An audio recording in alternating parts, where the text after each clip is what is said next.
Of all the actions Jefferson took while he was president, probably the most important was the purchase of Louisiana. It's also one of the most controversial. Now, in 1801, the Louisiana Territory transferred from Spain to France. France at this point was controlled by Napoleon Bonaparte, and Napoleon was a rather interesting character. Jefferson was concerned that Napoleon was going to try to build up a Western empire in North America.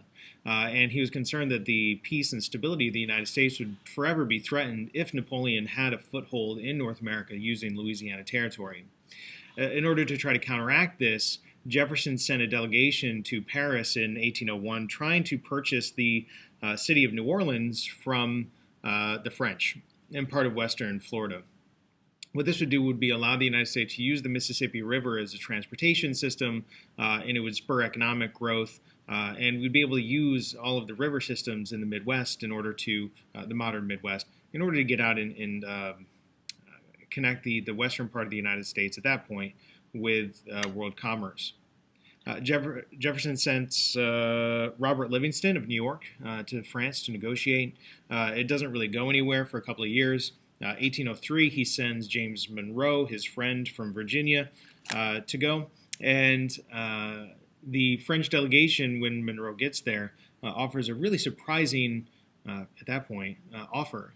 Instead of just offering the port of New Orleans and part of western Florida, they offer all of the Louisiana Territory for about $5 million more than what they were authorized to spend. They'd been given about $10 million for New Orleans, and they end up purchasing Louisiana for about 15. One of the reasons for this was because Napoleon, while he had been trying to set up a Western empire, proved to be more difficult than he had imagined. The territory of Santo Domingo, which is later going to become Haiti, had both a slave uprising led by Toussaint Louverture, the first successful slave uprising in the Western Hemisphere, actually in history. And while Napoleon does go try to recapture Haiti, he's eventually going to lose about 50,000 soldiers to both the slave uprising, but also things like malaria and yellow fever. And he finally throws up his hands and calls it a day. One interesting side note, Louverture's successful slavery rebellion panicked the southern slaveholding states. They really led to a crackdown on what liberties there were for slaves in the United States at that point, and really hardened the slave system. Rather than trying to take steps to reform the system, they just doubled down on it. Anyways, Jefferson purchases all the Louisiana Territory for about $15 million, which presented itself a very frustrating political dilemma.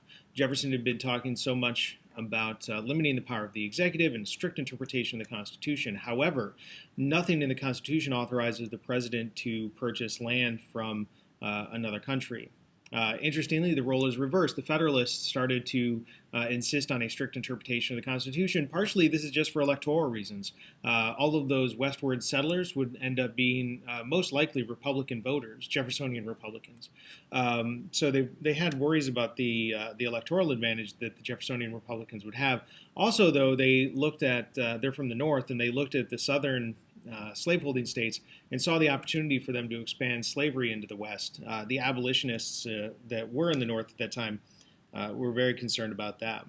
This is such an important land purchase, though, because it does get the United States facing westward, doubles the size of the United States. They purchased 875,000 square miles of land, all of which is going to be cheaply sold to westward expansion.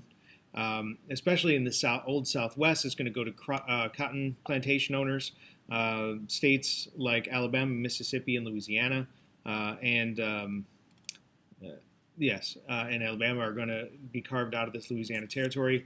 All told, there's going to be about 12 states in the modern Midwest that come from this purchase. And it does get the United States moving westward and facing west rather than being worried about what's going on in Europe.